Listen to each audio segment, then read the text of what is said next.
আচ্ছা সৈকত, ধর আমরা জঙ্গলে কোনোদিন ঘুরতে গেলাম, যেতে যেতে রাস্তায় একটা আম কুড়িয়ে পেলাম। আচ্ছা আমটা তাহলে কে খাবে? কেন আমি খাবো? ও তুই খাবি? আচ্ছা নে তুই খাবি। আচ্ছা এবার ধর রাস্তায় যেতে যেতে একটা কলা কুড়িয়ে পেলাম, ওই কলাটা তাহলে কে খাবে? কেন কলাটাও আমি খাবো? ও কলাটা তাহলে তুই খাবি? আচ্ছা ঠিক আছে নে তাই তুই খাবি। এবার ধর আবার যাচ্ছি যাচ্ছি যাচ্ছি, যেতে যেতে রাস্তায় একটা দর্জি সবার পোঁত সেলাই করছে, তাহলে আমাদের দুজনের মধ্যে পোঁতটা তাহলে কে সেলাই করাবে? ও পোঁত সেলাই? এ আমি করাবো নি, তুই করাবি।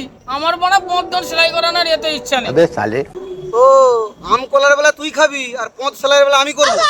আচ্ছা ঠিক আছে লে, তোর কথা রাখতে নয়তো পোঁত আমি সেলাই করলাম। আচ্ছা ধর আবার দুজনে যেতে যেতে হঠাৎ এক জায়গায় দেখলাম একটা জিন সবাইকে ধরে ধরে পেছনে বাঁশ ঢুকাচ্ছে। আমাদের দুজনের মধ্যে কে বাঁশ ঢুকাতে দিবি? কেন তুই ঢুকাতে দিবি?